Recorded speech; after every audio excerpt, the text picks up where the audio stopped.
하나님 말씀 구약성경 학개 2장 3절에서 9절까지 보도록 하겠습니다.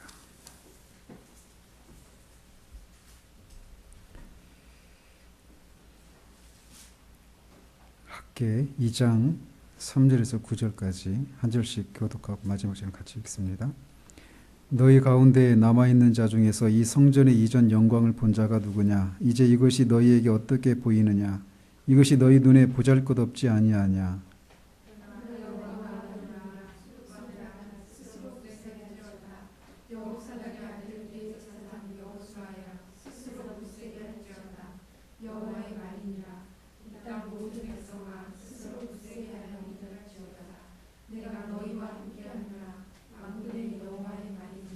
너희가 애굽에서 나올 때 내가 너희와 언약한 말과 나의 영이 계속하여 너희 가운데에 머물러 있나니 너희는 두려워하지 말지어다.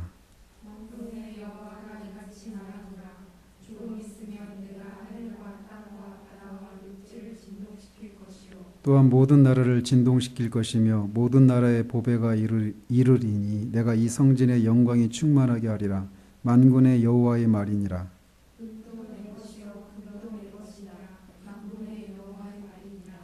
이 성전의 낮은 영광이 이전 영광보다 크리라. 만군의 여호와의 말이니라. 내가 이곳에 평강을 주리라. 만군의 여호와의 말이니라.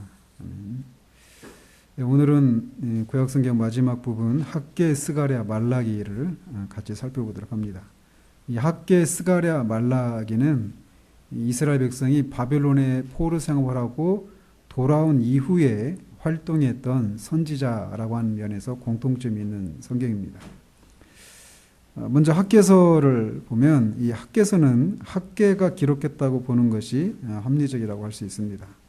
학개라고 하는 이름은 축제의라고 하는 그런 뜻인데 이것은 아마도 그가 이스라엘의 명절 기간에 태어났거나 또는 이 학개서에서 말하고 있는 것처럼 이 회복된 성전 안에서 이스라엘의 큰 명절을 이렇게 그의 부모가 고대하면서 지은 이름이 아닐까 그렇게 추정을 해봅니다. 학개 족보에 대해서는 그렇게 알려진 것이 아무것도 없습니다. 그래서 이 학개서가 언제 기록이 되느냐 보면 여호와의 말씀이 주전 520년 8월 말부터 12월 중순 사이에 임한 것으로 그렇게 명시적으로 나와 있습니다. 주전이라고 이렇게 나와 있지는 않지만 다리오 왕 제2년 여섯째 달 이렇게 하면서 언제 여호와의 말씀이 자신에게 임했는지를 이렇게 명시적으로 말하고 있는데 그 주전 520년 8월에서 12월 중순 사이, 그러니까 불과 4개월 사이에 임한 그 여호와의 말씀을 기록하고 있습니다. 그래서 만약 그 주전 522년에 바로 기록할 수도 있고 그렇지 않다 하더라도 이 성전이 이 학개서의 내용은 성전을 다시 재건하라는 거잖아요. 그죠? 근데 이제 그 성전이 다시 재건된 게 주전 515년이에요. 그래서 그 이전으로 추정이 됩니다. 그래서 520년에서 515년 그 사이에 기록이 되었다. 이렇게 추정할 수 있습니다. 이 학개서의 전체적인 주제는 하나님의 백성에 의해서 새롭게 지어질 이 하나님의 집인 성전의 재건은 하나님의 임재를 가져다 줄 것이다 라고 하는 내용이에요. 그래서 이것을 쓰게 된 그런 목적 또 계기와 배경들을 좀 살펴보면 학개서의 역사적인 배경은 주전 6세기에 바벨론의 포로 생활에서 돌아온 그 포로들이 이 학개서의 역사적인 배경을 이룬다고 할 수 있습니다. 이 예루살렘을 이스라엘을 멸망시킨 제국이 어느 제국이죠? 어느 나라였어요? 바벨론이에요. 그러니까 북이스라엘은 아수르고 남유다는 바벨론입니다. 근데 이제 이스라엘 백성이 포로로 잡혀갔다가 다시 돌아왔다라고 할 때는 남유다를 가리키는 거예요. 스바냐서에서 또 그 이스라엘은 멸망했는데도 남유다만 남았는데도 그들을 향해서 이스라엘아 이렇게 얘기할 때는 이렇게 남유다를 가리킨다고 지난주에 말씀드렸죠. 기억이 나셔야만 합니다. 그런데 그래서 이제 이렇게 말씀을 드리는 거예요. 그래서 이제 그 포로에서 돌아온 그 바벨론에 의해서 이제 바벨론 제국에 의해서 남유다가 이스라엘이 멸망을 했는데 그들이 포로 생활에서 70년이 되었을 때 1차로 돌아와요. 그게 이제 바벨론에 의해서 포로로 잡혀갔다가 바벨론 제국이 그 70년 그 포로 생활 기간 중에 바벨론 제국이 멸망합니다. 그래서 메대와 페르시아 제국에 의해서 바벨론 제국이 멸망을 해요. 그래서 페르시아의 초대 그 일대 왕이 고레스 왕이었어요. 고레스 왕. 그 고레스 왕이 주전 539년에 바벨론을 함락시킵니다.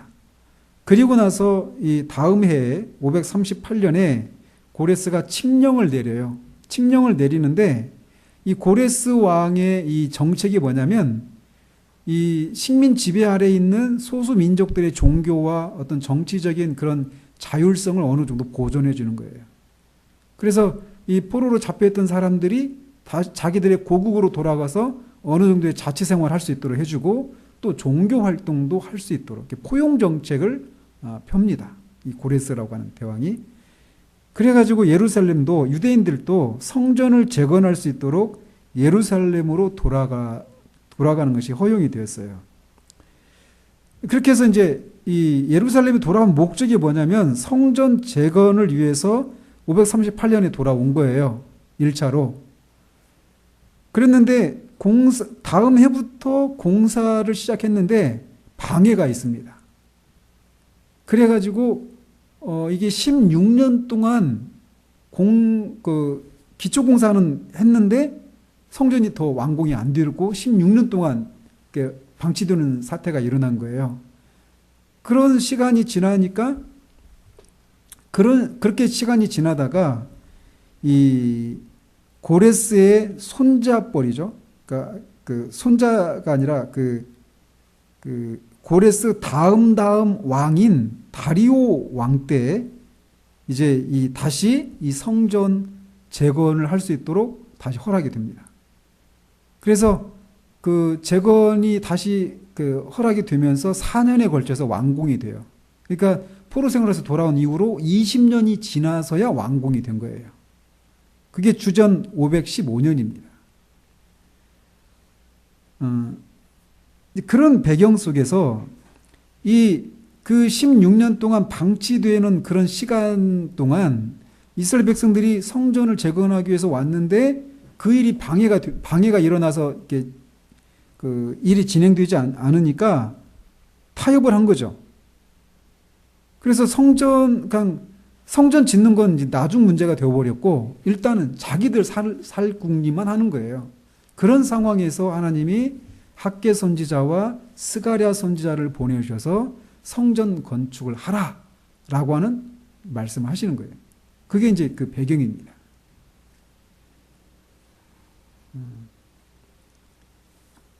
그래서 여호와의 말씀이 주전 520년에 임했잖아요. 그죠? 20년에 임했다고 아까 말씀드렸죠. 20년 8월에서 12월 사이에 12월 사이에 이렇게 여호와의 말씀이 임했는데 그 다음 해부터 4년에 걸쳐서 완공을 한 거예요. 그래서 주전 515년에 완공이 된 겁니다. 그래서 이 학개서에서 다루고 있는 그런 핵심 주제들을 살펴보면 먼저는 하나님의 집의 회복에 대한 내용이 핵심적인 주제 중에 하나입니다. 그래서 성전 재건을 하는데 성전 재건의 목적이 뭐냐면 여기서도 우리가 읽은 것처럼 성전 재건하면 하나님의 임재가 떠나셨던 하나님 임재가 다시 돌아오는 거예요.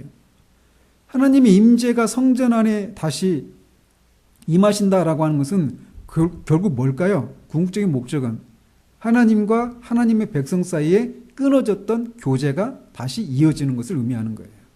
성전 재건, 그러니까 하나님의 집에 회복되는 것은 그런 것을 하나님이 이제 바라시고 그렇게 명령을 내리시는 거예요.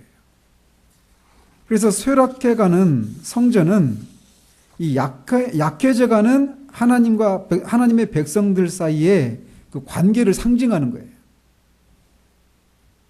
그리고 그것은 백성들에게 거룩함이 아닌 부정함을 가져다 준다라고 하는 것이 이 학개서의 첫 번째 다루려고 있는 핵심적인 주제입니다. 그리고 또 하나는 선지자의 말은 하나님의 말씀이다라는 것입니다. 그래서 하나님의 신적인 메시지는 학개로 말미암아 임하고 그 여호와가 말하노니라고 하는 이 표현이 학개서에서 굉장히 여러 차례 등장이 돼요. 그래서 학개를 통해서 여호와의 말씀이 임하는데 그 말씀, 학개의 입을 통해서 전해지는 말씀은 하나님의 말씀이다라고 하는 것이 이 학개서에서 말해지고 있는 핵심 주제 중에 하나예요. 또 하나, 여호와는 주권자시다라고 하는 것을 이 학개서는 우리에게 또 다시 말해주고 있습니다. 이 학개서가 전체 38절로 되어 있는데 그 중에 만군의 여호와라고 하는 표현이 14번 등장합니다. 그러니까 거의 2절, 3절 안에 한 번씩 이렇게 나타난다라고 말할 수 있죠. 그래서 여호와는 신적인 말씀을 주시고 자기 백성과 열방의 운명을 통제하고 또 자연도 다스리시고 자기 백성에게 행동의 동기를 부여해 주시는 분이시고 나라들을 세우기도 하시고 폐하기도 하시는 주권자 하나님으로 여기에서 계시하고 있습니다. 그리고 또 하나, 백성들은 일해야 한다라고 하는 것이 이 학개서의 또 다른 핵심 주제입니다. 회복된 성전은 하나님께 기쁨과 영광을 가져오고 백성들에게 복을 전해주겠지만 백성들이 해야 할 일이 있다라는 거예요. 그냥 가만히 이 일이 이루어지는 것이 아니라는 거예요. 그러니까 백성들이 뭘 기대했겠습니까? 성전이 다시 회복되고 하나님과의 관계가 회복되는 것, 이거를 백성들이 기대하잖아요. 근데 그걸 위해서 백성들이 뭘 해야 된다라는 거예요? 성전을 재건해야 된다라는 거예요. 그런데 그 현재 상황은 이 말씀이 임할 때 성전을 지으려고 왔는데 방해가 있어가지고 16년 동안 방치되고 있는 때 하나님의 말씀이 임한 거예요. 그 당시에 백성들의 마음의 상태는 어땠을까요? 많이 침체됐겠죠. 그죠? 많이 침체됐겠죠. 성전을 건축하고 하나님과 관계를 회복하고자 하는 그런 마음으로 자기 그 70년 동안 살았던 그 삶의 터전을 버리고 왔단 말이에요. 근데 그 일이 좌절됐을 때 하나님을 향한 선한 열심을 가지고 왔던 사람들이 그 성전을 지으려고 하는데 오히려 방해 때문에 그게 더디 진척이 되지 않고 있는 상황 가운데 얼마나 큰 좌절이 됐겠어요. 많이 여러 가지로 무기력해져 있겠죠. 그리고 자기들의 집은 아주 편벽되게 짓고 잘 짓고 하는데 하나님의 집은 기초만 놓여 있는 거예요. 그런데 그런 상황에서 마음의 소원은 하나님 성전이 재건되고 다시 하나님과 관계가 회복되기를 원해요. 그걸 원하기만 하고 있으면 안 된다는 거예요. 뭘 해야 된다? 백성들이 일해야 된다는 거예요. 성전 건축을 위해서. 그래서 현실적인 상황은 그들을 무기력하게 하고 의기소침하게 하는 그런 상황이지만 해야 한다는 거예요. 그걸 우리에게 말해주는 거죠. 그리고 또 마지막으로 다윗의 집의 회복이라고 하는 것이 이 또 학개서의 또 다른 핵심 주제입니다. 이 당시 포로에 잡혀있던 이스라엘 백성이 돌아올 때 지도자가 누구냐면 스룹바벨이에요. 그리고 대제사장은 여호수아죠. 근데 스룹바벨은 다윗의 후손이에요. 다윗의 후손. 벌써 이 암시하는 게 있죠. 그죠? 그래서 다윗의 후손 스룹바벨은 분명히 높은 지위를 약속받습니다. 2장 23절에서. 그래서 다윗의 집에 인장 반지를 빼내신 하나님은 이스라엘 백성들의 불순종으로 다윗의 왕조를 폐하셨잖아요. 바벨론에 의해서. 그렇게 하셨던 하나님은 이제 그 다윗의 집에 인장 반지를 한번 끼워주시겠다라고 약속하신다라는 것입니다. 그래서 다윗의 후손 그리스도 예수가 메시아적인 왕으로 세워지고 그것을 통해서 스룹바벨의 예언이 성취가 됩니다. 언제? 그리스도가 오실 때. 그런 내용들이 학개서의 핵심적인 주제들이라고 할 수 있어요. 이 학개서가 구원사적으로 차지하고 있는 그런 내용들은 이렇습니다.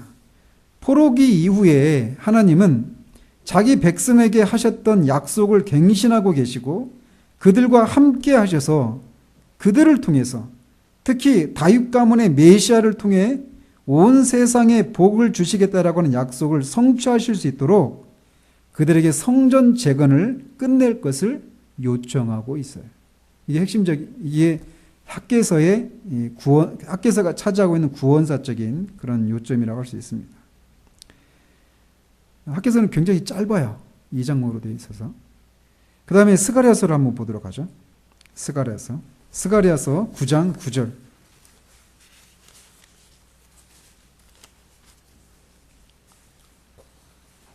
같이 읽겠습니다. 시온에 따라 크게 기뻐할지어다. 예루살렘에 따라 즐거이 부를지어다. 보라, 내 왕이 내게 임하시나니 그는 공의로우시며 구원을 베푸시며 겸손하여서 나귀를 타시나니 나귀의 작은 것 곧 나귀 새끼니라. 이 어디서 기억나나요? 우리 주일학교 친구들 이 말씀? 어디서 나왔어요? 나중에 예수님이 예루살렘에 입성하실 때 나귀 타고 입성하시죠? 그것을 여기서 스가랴서를 통해서 예언하신 거예요. 그 예언의 성취가 일어나는 거죠.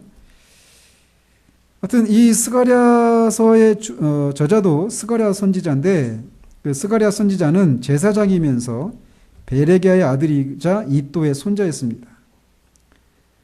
그는 주전 538년에 이게 1차로 포로에서 귀환했다고 그랬잖아요. 주전 538년에 그때 스룹바벨과 함께 바벨론에서 돌아온 이 제사장 가문 중에 한 사람이었습니다. 스가랴는 학개가 선지자 사역을 시작한 직후인 아까 언제라고 그랬죠? 학개가 주전 520년. 주전 520년에 학개랑 사역을 같이 했어요. 그래서 학개서와 스가랴서 1장에서 8장 사이에는 굉장히 유사점이 많습니다. 그 내용들이.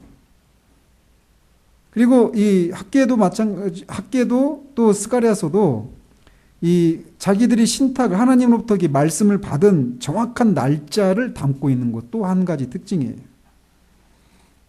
그래서 하나님은 자기 백성을 그들의 신실함으로 인해서 복 주실 것이라고 하는 확신을 줌과 더불어서 성전 재건의 필요성을 스가랴 선지자도 다루고 있습니다.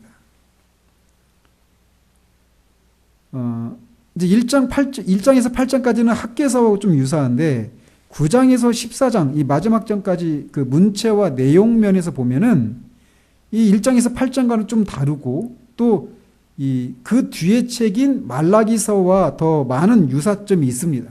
그래서 1장에서 8장까지는 스가랴 쓰고 그 이후는 다른 사람이 썼다 이렇게 주장하는데 꼭 그렇게 볼 이유는 없다고 할 수 있습니다. 아까 말씀드린 것처럼 이 스가랴서의 역사적인 배경도 학개서와 같아요. 페르시아의 초대 왕인 고레스 왕이 타 민족들에 대한 식민 지배를 받고 있는 다른 민족들에 대한 그 포용 정책을 이렇게 쓰기로 하면서 어느 정도의 자치를 보장해줘요. 그래서 포로로 왔던 사람들을 자기 나라로 돌아가도록 그렇게 하고 그들로 하여금 종교적인 그런 자유를 누릴 수 있도록 해준단 말이죠. 그렇게 해서 그 사람들이 돌아왔어요. 그런데 돌아왔는데 그래서 그 어느 정도의 그런 자치를 보장받고 이렇게 돌아왔지만 여전히 이 돌아온 사람들의 삶은 고단했다는 거죠. 세금은 아주 과중했고 특히 이 페르시아의 왕의 애굽 원정을 떠날 때 이 식민 지배를 받는 나라들은 어때요? 일제가 우리나라 식민지를 지배했을 때 우리나라도 어땠어요? 전쟁이 일어났을 때 전쟁이 끌려갔죠. 그래서 그 목적으로 우리가 징병제를 처음으로 실시했단 말이에요. 일제시대 때 40년인가 그때 그런 것처럼 이 유다도 페르시아의 그 식민 지배를 받고 있었기 때문에 페르시아가 다른 나라와 전쟁을 할 때, 특히 애굽에 전쟁할 때는 전쟁의 동원되기도 하고 또 그 전쟁을 수행하는 데 필요한 그런 경비들을 대느라 아주 경제적으로 크게 핍절한 그런 시기를 보내기도 했습니다. 그리고 외적으로 유대인의 주권 회복에 있어서나 내적으로 백성들의 어떤 도덕적인 개혁에 있어서 이전에 선지자들이 고대했던 그런 어떤 영적이고 도덕적인 또는 이 정치적인 그런 변화는 거의 없었어요. 그런 기대를 가지고 오지 않았겠어요? 그죠? 그런데 그런 기대에 부응하지 못하는 현실이었다는 것입니다. 특히 예루살렘 성은 여전히 부분적으로만 재건되었고 예루살렘은 세계적으로도 중요한 도시가 전혀 아니었어요.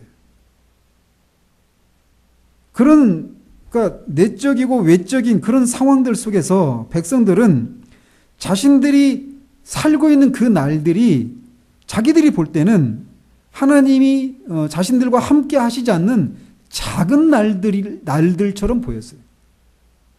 그래서 스가랴에서 나오잖아요. 4장 10절에서 작은 날들의 일이라고 멸시하는 자들에 대해서 하나님이 말씀하시거든요. 그러니까 이 돌아온 사람들이 볼 때 그렇게 하나님 앞에 어쨌든 그 하나님과의 관계를 회복하기 위해서 아까 말씀드린 것처럼 자신의 그 삶의 터전을 다 버려놓고 온 거거든요.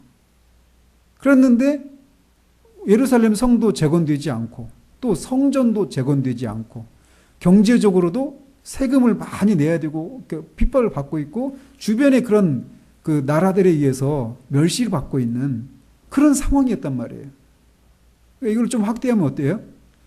그러니까 우리 시대로 신약의 그 용어로 환원하면 예수님 믿고 뭔가 잘 될 거라 생각했는데 그렇지 않고 그냥 다 가난하고 뭐 잘 되는 것도 없고 그런 거예요.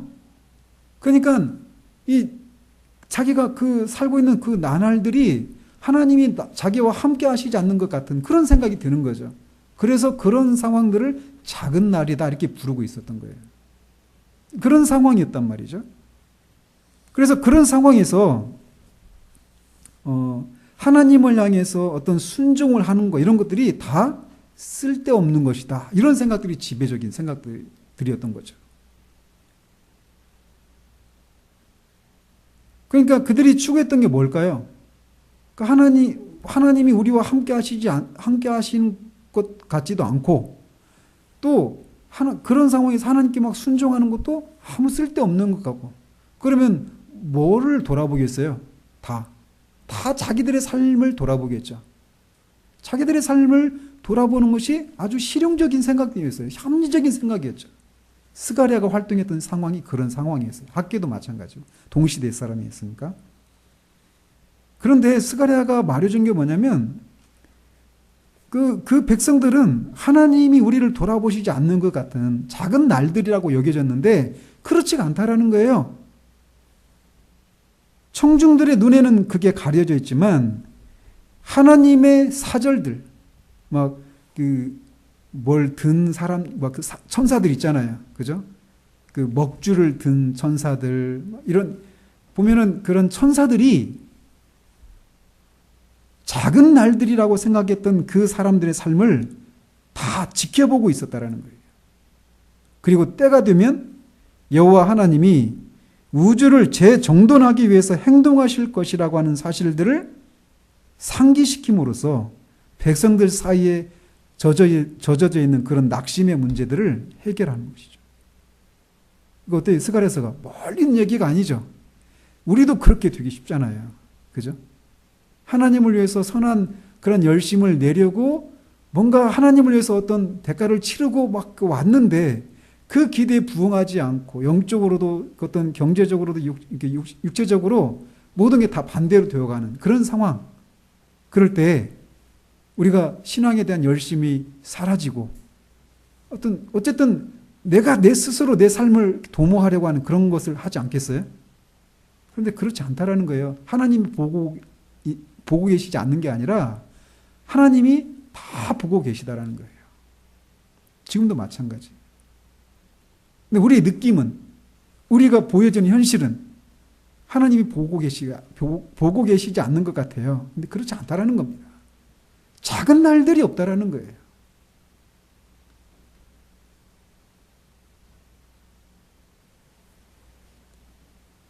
이 포로 생활에서 돌아온 사람들의 조상들은 이 선지자의 말에 귀를 기울이지 않으면 그들에 대해서 심판하신다라고 하는 그 하나님의 신실하심을 경험한 사람들이었습니다. 또 반대로 백성들이 선지자의 말에 주의해서 하나님께 돌아온다면 백성들은 하나님도 그들에게 돌아오시는 것을 보게 될 것이다 라고 하는 것을 선지자를 통해서 들어요. 하나님은 안식을 누리고 있는 나라들은 괴롭게 하시고 괴로움을 당하는 자기 백성에게는 안식을 허락하셔서 예루살렘을, 지금 이 예루살렘은 전혀 세상의 세계적으로 중요한 도시가 아니었어요. 성도 무너진, 이 성은 언제 재건됩니까? 누가 예루살렘 성벽을 재건해요? 느헤미야잖아요. 느헤미야는 이로부터 80년 뒤에요. 그러니까 이때도 예루살렘 성벽이 다 무너진 상태였어요. 그러니까 느헤미야 처음에 보면 예루살렘 성벽이 다 무너지고 문도 타고 막 그 백성들이, 그 남아있는 백성들이 그 주변에 있는 사람들에게 핍박을 받고 막 그런 것 때문에 슬퍼하잖아요. 그렇게 시작이 되잖아요, 느헤미야가. 그러니까 그 느헤미야가 오기 80년 전의 상황이에요. 그러니까 느헤미야 때도 그랬으니까 이때는 더 했죠. 그래서 예루살렘이 전혀 세상에서 어떤 중심적인 그런 도시가 아니었어요. 그런데 하나님이 예루살렘을 다시 한번 세상의 중심으로, 전 세계적인 순례의 장소로 만드실 것이라고 하는 것을 말씀하십니다. 그리고 재건되고 있던 이 성전과 성전 안에서 섬길 제사장들은 하나님이 자기 백성에게 하신 약속, 즉 그 땅에서 그들의 모든 죄를 궁극적으로 제거함으로써 입증될 그런 약속의 표시였어요. 그러니까 성전이 무너져 있었잖아요, 이때. 근데 성전이 재건되고 그 재건된 성전 안에서 제사장들이 섬기는 그런 모습들, 이것은 장차 하나님이 자신의 백성들의 죄를 깨끗하게 하시고 그들 가운데 거하실 것을 이렇게 보여주는, 상징적으로 보여주는 그런 모습이라는 거예요. 그리고 이 일은 언제 성취가 되느냐? 다윗의 싹, 약속된 다윗 가문의 왕이 이르렀을 때 일어날 것이라고 말씀하고 있습니다. 그 결과 하나님이 다시 한번 그들 가운데 거하실 때 땅의 모든 거주민에게 평안과 조화와 번영이 찾아올 것이다 라고 하는 것을 말하고 있어요. 또 스가랴 9장에서 14장은 이 다윗 가문의 통치자의 도래에 도전이 있을 것이라고 하는 것을 보여주고 있습니다. 그 다윗 가문의 통치자가 오는데 그냥 순탄하게 아무런 싸움이 없이, 대적하는 것이 없이 오는 게 아니라 도전이 있을 것이라는 거예요. 그리고 그 새로운 통치자는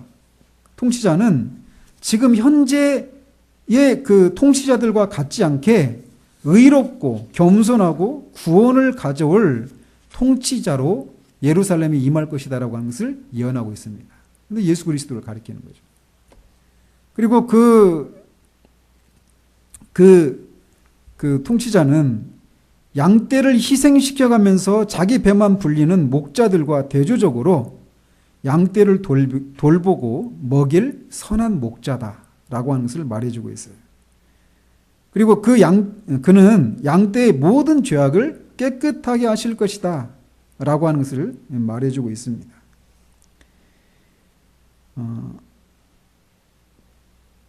그러나 양떼는 스스로 이 선한 목자를 거부할 것이고 그 결과 여호와의 칼이 그 선한 목자에게 겨누어질 거예요. 다 무엇에 대한 예언입니까? 누구에 대한? 예수 그리스도에 대한 예언이에요. 그렇지만 궁극적으로 하나님은 자기 양떼를 구속하시고 자신의 성읍을 구하실 것이다 라는 겁니다. 마지막 심판이 하나님의 백성을 공격한 모든 나라에 임할 것이고 그 마지막 결과는 예루살렘이 완전히 거룩하게 되는 일일 것이다. 예루살렘은 하나님이 택한 성읍으로 회복될 것이고 열방이 그것으로 순례하러 올 것이다 라고 하는 내용들로 이 스가랴서는 구성되어 있습니다. 근데 스가랴서는 이 구약의 복음서다 이렇게 불리기도 합니다. 그래서 메시아의 오심에 대한 예언이 굉장히 많아요. 스가랴서는. 그래서 여러 군데 있는데 이 신약에서 스가랴서를 이 67군데에서 이렇게 인용을 합니다. 스가랴서에 나오는 스가랴서의 54개 구절을 신약의 67개 구절에서 인용하고 있어요. 그만큼 스가랴서는 굉장히 많이 신약에서 많이 인용되고 있고 특별히 가장 많이 인용되고 있는 성경이 어딜까요? 신약에 요한계시록이에요. 요한계시록 보면 뭐 백말, 흑말, 적색말 막 이런 심판에 대한 그 말들이 있죠. 그런 것들 심판에 대한 메시지들이 많잖아요. 그것과 맞물려 가지고 스가랴서에서도 같은 것들 예언한 것들이 많이 나와요.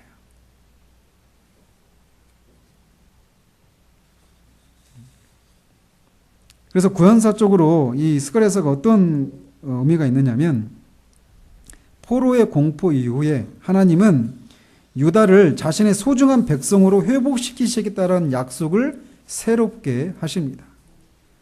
그러나 그들은 여전히 더 많은 고통을 겪어요.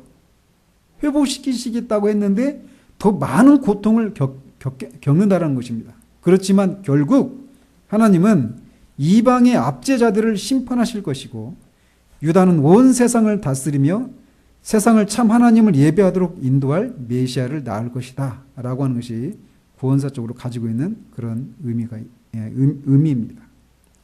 그래서 학계도 그렇고 스가랴서도 어때요? 말씀드린 것처럼 하나님 앞에서 하나님을 위해서 어떤 대가를 치르고 와서 하나님을 위해서 어떤 열심을 내려고 했는데 그 일이 오히려 잘 되지 않고 하나님도 자신들의 삶을 돌아보시지 않는 것 같은 그런 현실들. 그래서 작은 날들이라고 느껴져서 하나님을 향해서 순종하려고 하는데 어떤 열심이 식어져 버린. 그래서 오직 그냥 자신의 일들을 돌아보고 있는 그런 사람들에게 그렇지 않다라는 것을 말해주고 있는 거예요. 학교에서도 제가 언급하지 않고 넘어갔지만 눈에 보이는 그 성전의 모습은 옛날 솔로몬의 영광 그 성전을 보았던 사람들의 눈에는 아주 초라하게 보였단 말이에요. 그런데 하나님 어떻게 약속하셔요? 이전 영광보다 더 큰 영광으로 임하게 하실 것이다. 이렇게 말씀하셔요. 근데 그거를 문자적으로 보면 안 되죠. 결국 뭐예요? 예수 그리스도, 성전으로 오신 그 예수 그리스도의 그 영광을 말하는 거거든요. 근데 어쨌든 우리가 신앙생활 하는 중에 그런 때를 많이 겪는단 말이에요. 하나님을 위해서 내가 어떤 그 대가를 치르고 순종하려고 했는데 오히려 반대로 되어가는 그런 상황 가운데서 우리의 마음이 식어지고 낙심되고 선한 일을 하다가 피곤해서 이렇게 지쳐 떨어져 나가. 10분 안으로 끝나겠습니다. 말라기서 4장 1절에서 6절까지 보도록 합니다.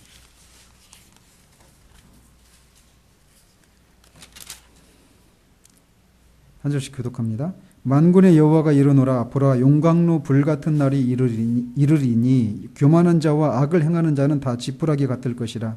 그 이르는 날에 그들을 살라 그 뿌리와 가지를 남기지 아니할 것이로되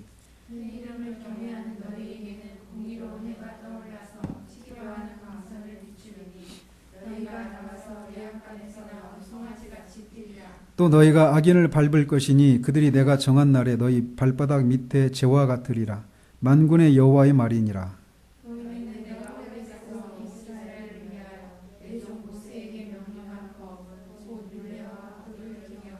보라 여호와의 크고 두려운 날이 이르기 전에 내가 선지자 엘리야를 너희에게 보내리니 그가 아버지의 마음을 자녀에게로 돌이키게 하고 자녀들의 마음을 그들의 아버지에게로 돌이키게 하리라. 돌이키지 아니하면 두렵건대 내가 와서 저주로 그 땅을 칠까 하노라 하시니라. 이 말라기는 이 히브리어로 나의 사자라고 하는 그런 뜻입니다. 말라기라고 하는 말이. 그런데 만약에 이 말라기라고 하는 이 말이 말라기야의 단축형이라면 이 여호와의 사자라고 하는 그런 뜻이 될 수도 있어요. 나의 사자 이런 뜻도 될 수 있고 여호와의 사자 이런 뜻일 수도 있다라는 것입니다. 어떤 학자들은 이 말라기라고 하는 것이 그 말라기라고 하는 어떤 사람의 이름이 아니라 나의 사자라고 하는 호칭으로 이렇게 이해한다라고 주장하는 사람도 있어 왔습니다. 그렇지만 다른 어떤 고대 문헌들에 의하면 이 말라기라고 하는 것이 말라기라고 하는 선지자의 고유 명사라고 보는 것이 더 합리적이라고 할 수 있어요. 이 말라기는 언제 이렇게 활동한 선지자냐? 앞에서도 말씀드린 것처럼 이 말라기는 예루살렘이 바벨론에 의해서 멸망을 당하잖아요. 근데 이제 몇 번에 걸쳐서 포로로 잡혀갔다고 그랬죠? 3번. 그리고 몇 번에 걸쳐서 포로에서 돌아와요? 3번에 걸쳐서 돌아와요. 그래서 이렇게 스룹바벨과 여호수아의 지도하에 처음 돌아오고 538년에 그리고 그 뒤로 거의 80년 뒤에 에스라 때 2차로 돌아옵니다. 에스라 때. 그리고 에스라보다 한 13년 뒤에 느헤미야 때 또 3차로 이렇게 들어와요. 이렇게. 근데 에스라하고 느헤미야는 같은 시기에 활동했죠. 그죠? 그래서 이 느헤미야사에 보면은 에스라가 나와요. 같이 성벽을 재건하죠. 성벽을 느헤미야가 성벽을 재건하는데 그때 완공했을 때 이 두 무리가 이렇게 성 위를 걷잖아요. 근데 양쪽에 나눠졌을 때 느헤미야, 에스라가 양쪽에 나눠져 있었어요. 같이 활동했었습니다. 근데 이렇게 말라기도 에스라와 느헤미야가 활동하던 시기의 선지자다. 이렇게 말을 합니다. 그러니까 주전 430년대, 40년대 이때 활동했던 선지자예요. 그렇게 주장할 수 있는 근거가 뭐냐면 성전이 재건이 되었다라는 겁니다. 성전이 이미 재건되었고 또 총독에 대한 그런 언급이 나와요. 말라기에. 근데 총독은 이 페르시아 시대에 지방 관리들에 대해서 사용된 명칭이거든요. 그래서 총독이라고 하는 명칭을 사용하고 있는 걸 보면 이 페르시아 시대 때 사람이다라고 하는 것을 알 수 있어요. 근데 이제 이 말라기가 에스라와 느헤미야와 같은 동시대 사람이라고 이렇게 말할 수 있는 가장 강력한 근거가 있다라면 말라기서에서 이렇게 고발하고 있는 죄의 내용들이 에스라서와 느헤미야에서 고발하고 있는 죄의 내용과 같다라는 거예요. 그래서 에스라와 느헤미야에서 어떤 죄들을 그 당시 이스라엘 백성들이 어떤 죄들을 고발하죠? 혹시 기억이 나시나요? 이방인들과 같이 이렇게 결혼을 하는 거예요. 이방인들과 그 통혼하는 문제. 또 제사장직이 부패되어 있어요. 11조를 잘 드리지 않고 제사장들이. 그리고 사회적인 약자들에 대해서 학대를 하는 거. 그리고 11조를 이렇게 잘 드리지 않는 거. 크게 이 4가지 죄를 지적을 합니다. 근데 말라기서도 똑같아요. 그래서 제사장들의 그 부패, 또 이방인들과의 결혼, 사회적인 약자에 대한 학대, 11조를 내지 않는 행위들, 이 죄들을 에스라서나 느헤미야서에서 주장하는데 말라기서도 같은 죄들을 얘기하고 있다는 겁니다. 그런 걸 봤을 때 이 말라기서의 활동이 에스라와 느헤미야가 활동했던 시기다라고 강력하게 추정할 수 있다는 거예요. 이 책의 전체적인 주제는 뭐냐? 말라기의 동시대인들은 말라기가 활동했던 그 당시 사람들은 우상 숭배에서는 벗어났어요. 실제로 기억나십니까? 에스라나 느헤미야 때 우상 숭배하지 말라 이런 얘기가 없어요. 왜 그랬어요? 그들이 우상 숭배와 안식일을 어기는 것 때문에 하나님께 심판을 받았다. 그래서 바벨론에 포로로 잡혀갔다는 것을 뼈저리게 느꼈던 사람들이 후예들이에요. 근데 그들이 돌아왔어요. 무엇을 위해서 돌아왔어요? 성전을 건축하기 위해서 돌아온 거예요. 그 돌아온 사람들이 어떤 각오를 가지고 왔을까요? 백성들의 그 죄를 다시 지어야지 이렇게 하고 왔을까요? 절대로 오히려 더 강력하게 그것에 대해서 주의했겠죠. 그래서 우상숭배의 죄에 대해서는 이 사람들은 벗어났어요. 그리고 그들의 믿음도 비교적 정통적이었습니다. 에스라가 율법 학사였잖아요. 그죠? 그래서 그 에스라서를 보면 또 느헤미야서 8장을 보면 그 이스라엘 백성들이 에스라의 그런 가르침들을 듣고 막 회개하고 어떤 일종의 어떤 종교적인 개혁이 일어나잖아요. 정통적이었어요. 그렇지만 그들의 믿음은 죽은 정통이 되어버렸다는 것입니다. 그러니까 노골적으로 우상숭배를 하고 어떤 정통적인 믿음의 행위를 하지 않는 그런 것은 아니었어요. 그렇지만 죽은 정통이었다는 거예요. 그들은 너무나 쉽게 윤리적으로 타협했고 올바른 예배에 대한 그런 하나님의 그런 요구들을 희석시켜 버렸어요. 그러니까 하나님께 예배를 드리고는 있었죠. 제사를 드리고는 있었어요. 근데 제물들이 다 어땠어요? 흠이 있고 저는 것들, 이런 것들이었어요. 하나님께 그런 것들을 막 흠이 없는 것을 골라서 정해진 방식을 따라 예배 드리는 것이 옛날 개혁 성경에서는 범죄스럽다. 아주 막 귀찮고 막 성가신 일이다. 이렇게 생각했던 거예요. 하긴 했었어요. 제사를 드리고는 있었어요. 그런데 마음이 그랬다라는 거예요. 그래서 그 말라기가 활동하고 있었던 그 사람들에게는 이 어떤 깊은 신앙생활에 대한 어떤 냉소주의와 종교적인 그런 병폐들이 있었어요. 그것을 보고 말라기를 통해서 언약적인 신실함을 회복할 것을 촉구하고 있는 성경이 이 말라기서다라고 할 수 있어요. 근데 그들이 왜 그런 상황 가운데 있었는지를 좀 배경을 살펴보면 이해를 할 수 있습니다. 뭐 그들의 죄악이 합리화가 된다, 정당화된다 이런 얘기는 아니에요. 근데 그런 상황들을 보면서 우리들의 상황도 이해할 수가 있게 돼요. 자, 보십시오. 아까 538년에 성전을 건설하기 위해서 왔다고 그랬죠? 그죠? 왔는데 방해가 있어가지고 16년 동안 지체되다가 다시 학개와 스가랴 선지자를 통해서 성전을 재건하도록 하나님 촉구하셨어요. 그리고 그 이듬해부터 4년에 걸쳐서 성전을 해가지고 성전 건축은 됐습니다. 근데 그 성전이 사람들을 볼 때는 너무 초라해요. 옛날 성전에 비하면 규모도 작고. 그러니까 하나님이 그런 어떤 영광을 더 이전 성전에 있었던 솔로몬의 성전에 있었던 그 영광보다 더 큰 영광을 하나님이 그 성전에 임하게 하겠다 이렇게 약속하셨거든요. 그리고 나서 어느 정도 시간이 흘렀다고요? 80여 년이 흘렀어요. 근데 그 일이 성취가 됐나요? 안 된 거예요. 그래서 느헤미야가 와가지고 예루살렘 성벽을 다시 재건하고 이런 상황이에요.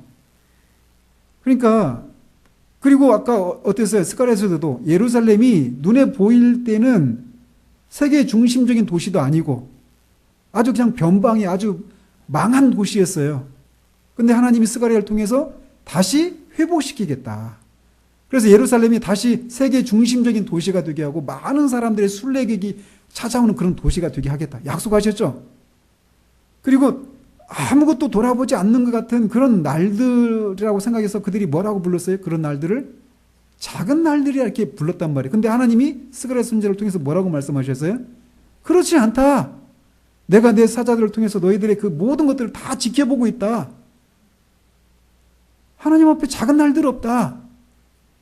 그 말을 들었을 때, 아까 여러분들 어떠세요? 그런 것을 들었을 때. 우리들의 삶 가운데. 우리가 그렇게 되게 쉽잖아요.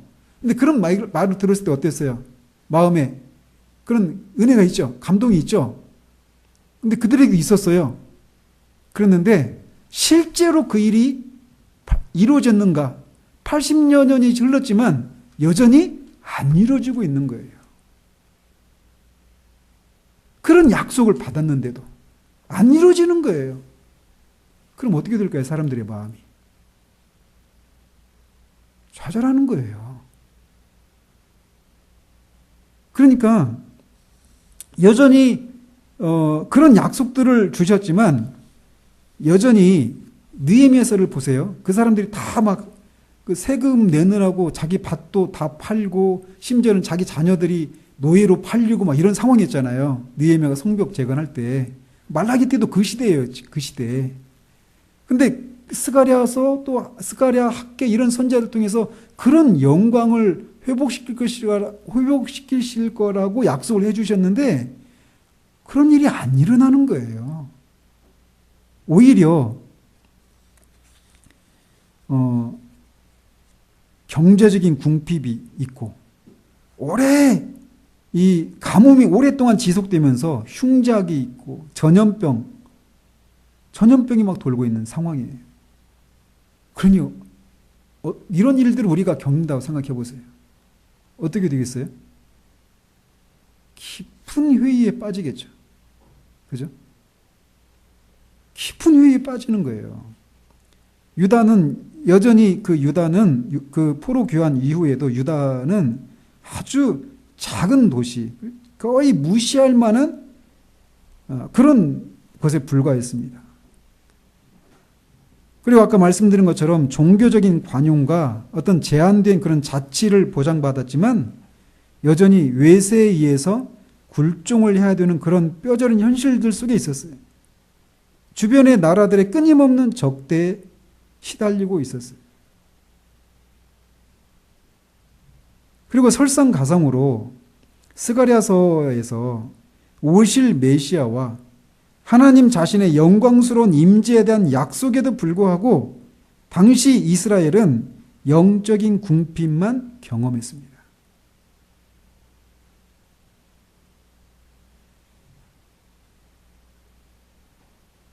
이전 시대 성경들과 달리 포로기 이후에 책인 에스라서, 느헤미야, 에스더서 이게 같은 시기거든요. 근데 그 책은 한번 보십시오. 에스라서, 느헤미야서, 에스더서. 에스더서는 하나님이라고 하는 이름 자체도 없죠. 에스라서나 느헤미야는 어때요? 여호와의 말씀이 내게 임하여 이런 게 있나요? 한 군데도 없습니다. 그 상황을 좀 이렇게 생각해 보세요. 그거를 우리 시대로 한번 끌어와서 생각해 보세요. 약속만 있는 거예요. 근데 그 약속이 성취가 안 된 거예요. 성취가 안 되는커녕 그렇게 오히려 더 악화된 것 같은 그런 상황이에요. 그럴 때 어떻게 되겠어요? 사람들의 마음이 떨어지는 거예요. 낙심하는 거예요. 깊은 후회에 빠지는 겁니다. 하나님의 약속에 대한 깊은 냉소가 있는 거예요. 그러니까 그렇다고 해서 우상 숭배를 했느냐? 그건 아니에요. 그럼 여호와께 드리는 제사를 안 드렸느냐? 그것도 아닙니다. 정통이었어요. 그런데 아까 말씀드린 것처럼 죽은 정통입니다. 이들이 그럴만 했죠. 그리고 그럴만 했던 이들처럼 우리도 어때요? 우리들 신앙생활 가운데서도 그렇게 되기가 쉬워요.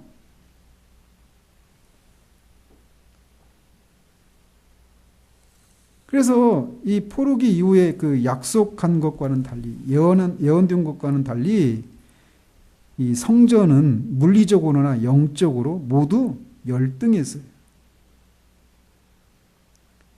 새로 지어진 이 지성소에는 하나님의 영광의 가시적인 현현이 전혀 없었습니다. 에스라서나 느헤미야에 보면은 하나님의 말씀이 내게 임하여 가라사대 이런 거 없죠. 근데 다만 그런 섭리를 통해서 하나님이 하셨다라고 하는 것을 우리가 알 수 있죠. 하나님이 우리에게 은혜를 베푸셔서 이렇게 하셨다. 하나님이 도우셔서 우리가 52일 만에 성벽을 재건했다. 이런 내용들 있잖아요. 그러니까 하나님의 섭리가 이루어지는 것을 보아서는 하나님이 분명히 살아계신 건 분명한데 하나님의 백성의 눈에 보이는 것은 하나님이 살아계시지 않는 것 같은 그런 상황이었던 거예요. 그러니까 결국 말라기를 통해서 하나님이 요구하시는 게 뭘까요? 그런 상황에서 하나님의 백성이 어떻게 살아야 된다는 걸 말씀하시는 걸까요? 보이는 현실은 약속하고 전혀 정반대로 가요. 정반대로. 우리가 요구되는 건 뭐냐면 믿음으로 살아가는 거예요. 믿음으로. 말라기에서 그걸 말해주고 있어요.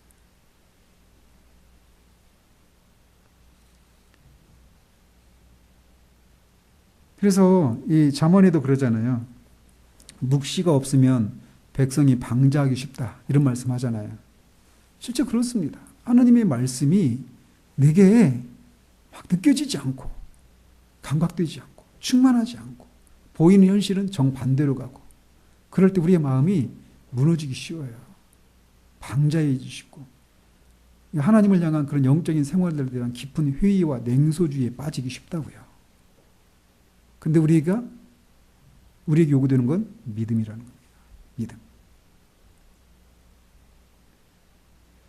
그래서 이 말라기서를 막 얘기하면서 막 강의하고 싶은 마음이 있는 거예요. 말라기서. 왜? 우리 시대의 어떤 그 영적인 상황을 막 보여주고 있는 것 같거든요. 제가 볼 때는. 그러면서 이 핵심 주제를 말라기서의 핵심 주제들을 보면요. 말라기를 통해서 하나님이 이스라엘 백성들에게 언약적인 신실성을 회복할 것을 6차례에 걸쳐서 경고하고 있어요. 첫 번째, 말라기는 먼저 이스라엘을 향한 하나님의 선택적 사랑, 그에 대한 올바른 믿음으로써 확고한 순종과 진실한 예배를 요구하는 사랑이 실제로 존재한다라고 하는 것을 변호하고 있습니다. 그러나 백성들은 무가치한 제물과 예배의 그런 위선적인 형식주의로 하나님의 명예를 더럽히고 있다라고 경고하고 있어요.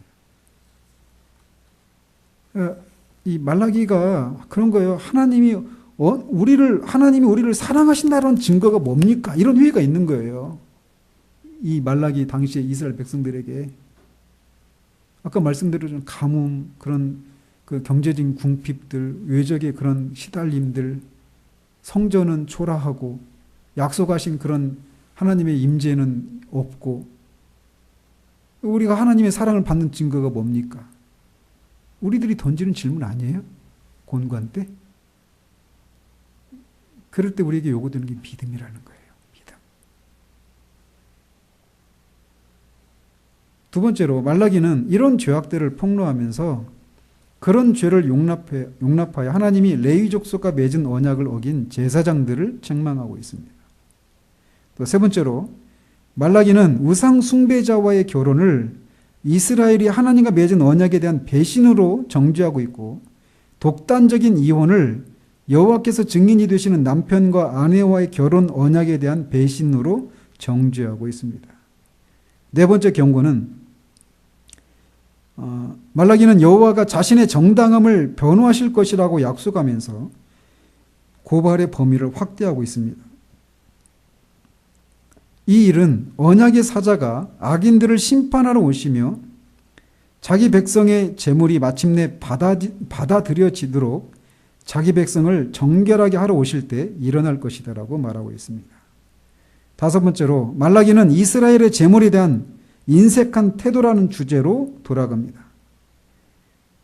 백성들은 물질적인 어려움을 경험했어요. 계속되는 가뭄이 있었다 그랬잖아요. 흉작이 있고 과중한 세금을 내야 됐고 물질적인 어려움을 경험했어요. 그런데 그 결과 그들은 저주 아래 있었어요. 왜? 물질적으로 어려우니까 하나님을 향한 재물에 대해서 인색한 태도를 보인 거예요. 나 먹고 살 것도 없는데 이런 태도죠. 따라서 말라기는 백성들에게 양심적인 11조를 촉구합니다. 그리고 그런 11조는 하나님의 복으로 보상받게 될 것이다라고 하는 것을 말해주고 있어요. 이 11조에 대해서는 제가 이 마태복음 강의하면서 한번 설교한 적이 있으니까 거기를 참조하시면 되고요. 여섯 번째로 말라기는 불평하는 동시대인들에게 번영을 누리면서 신적 정의를 피한 것처럼 보이는 악인들은 결국 심판받을 것이지만 하나님을 두려워하는 자들은 구원받을 것이라고 확언합니다. 마지막으로 말라기는 모세 율법을 기억하고 엘리야와 다가올 여호와의 날에 대한 약속을 기억하라는 자신의 그 예언의 주된 핵심을 요약하고 있습니다. 여기서 말하는 엘리야가 누구죠? 신약의 세례 요한을 가리키죠. 그러니까 그런 상황 가운데서 이들에게 아까 말씀드렸잖아요. 말라기가 어떤 상황인지 말씀드렸죠.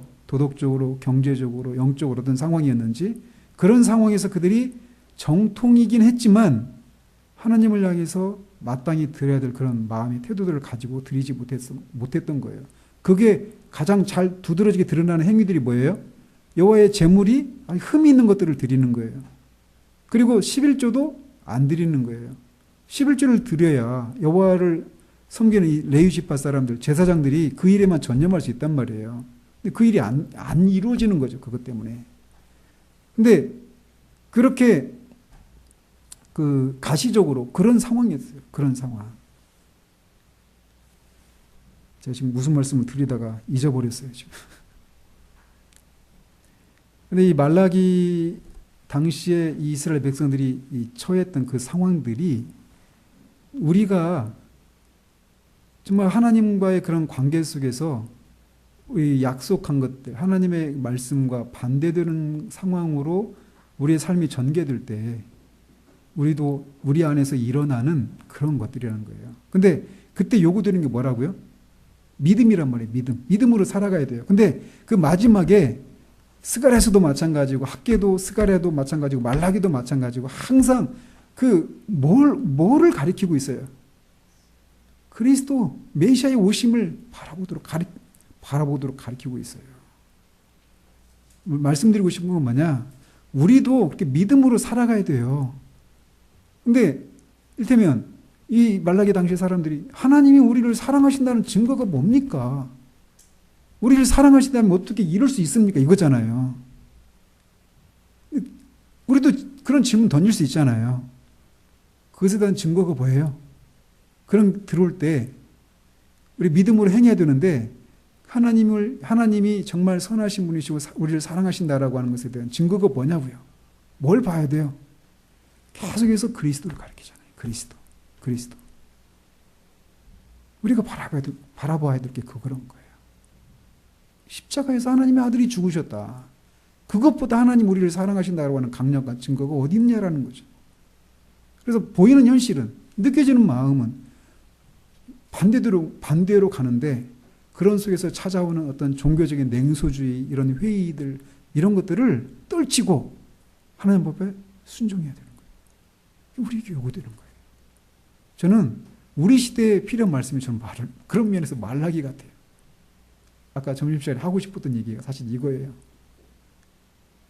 다 막 하나님 앞에 그 마음이 막 그 하나님을 향한 사랑, 하나님이 나를 사랑하신다라고 하는 것, 어떤 그런 마음의 충만함들, 막 이런 것들이 있었던 때만은 생각하고 그런 것이 없는 그런 시기에 메마르다, 막 침체되어 있다, 이렇게 하면서 말라기 당시의 사람들처럼 종교적인 회의주의, 이단으로 빠지거나 어떤 정통이 아닌 데로 빠지거나 그러진 않아요. 또 종교적인 그런 행위들이 없는 것도 아니에요. 있어요. 그런데 반드시 있어야 될 그런 핵심적인 것들이 없는 거예요.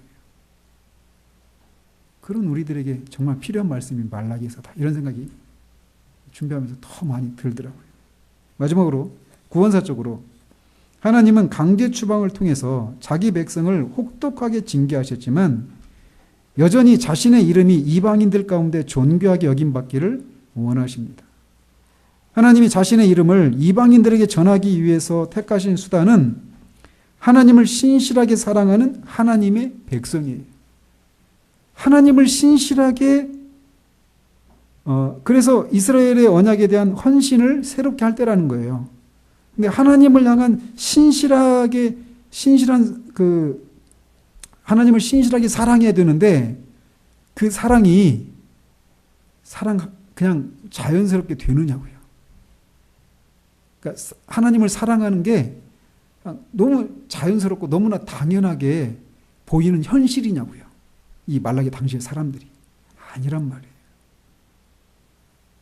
그래서 우리 신앙을 관통하고 있는 것인데 우리가 놓치고 있는 것이 하나 뭐냐면 믿음이에요. 믿음. 하박국도 그러죠. 무화과 나무에 열매가 없고 유향가에 소가 없고 송아지가 없고 막 논밭에 소출이 없어도 나는 여호와 하나님을 인해서 기뻐하리라. 감사합니다. 우리 요구된 게 믿음이에요. 믿음. 지금 시대도 마찬가지입니다. 기도하도록 하겠습니다. 하나님 아버지, 우리가 이 학개, 스가랴, 말라기서를 이 짧은 시간에 살펴보았습니다. 하나님, 정말 이 학개나 스가랴나 말라기 당시에 이스라엘 백성들의 상황들은 인간적으로 생각하면 그들이 깊은 종교적인 회의와 그런 도덕적인 그런 물러남들, 주님을 향한 그런 열심에서 물러나서 비록 우상숭배를 행하는 정통적이지 않은 그런 신앙의 길에 서 있지는 않지만 그 일들에 대한 열심이 사라지고 깊은 냉소에 또 회의주의에 사로잡혀 있을 만한 그런 상황인 것으로 보여집니다. 그러나 그런 속에서 하나님은 하나님의 언약에 신실할 것을 요구하십니다. 그것은 결국 하나님의 백성들이 그런 상황에서 하나님께 행해야 될 것은 믿음으로 하나님을 신실하게 사랑하는 것이라고 하는 것을 배우게 됩니다. 보이는 현실은 약속하신 것과 정반대로 되어져 가고 오히려 더 악화된 것 같은 그런 상황인데도 믿음으로 하나님이 여전히 우리를 사랑하시고 언약에 신실하신 하나님이라는 사실들을 붙들고 그런 충만함이 없는 때라도 가난함에도 그런 핍박과 어려움이 있음에도 불구하고 순전하게 그 자리를 지키는 그것을 우리에게 요구하고 계신 것을 살펴보게 됩니다. 하나님이 우리를 사랑하신다라고 하는 가장 강력한 증거는 학개나 스가랴나 말라기를 통해서 끊임없이 그들에게 메시아를 약속하시는 것을 통해서 알 수 있듯 하나님의 아들 우리 주 예수 그리스도께서 십자가에서 죽으신 것, 나를 위해서, 우리를 위해서 그렇게 죽으셨다 다시 살아나신 것, 그것만큼 우리를 하나님이 사랑하신다고 하는 더 이상의 증거는 없다라는 사실들을 우리가 기억하고 우리의 마음이 충만하지 않을 때에도 우리의 상황이 정반대로 펼쳐지는 그런 상황 가운데서도 믿음으로 하나님이 원하시는 삶의 자리를 굳건하게 견고하게 지켜나가는, 그래서 그런 우리들을 통해 하나님의 이름이 높이 여김을 받는 일들이 있을 수 있도록 주님 도우시기를 원합니다. 예수 그리스도 이름으로 기도합니다. 아멘.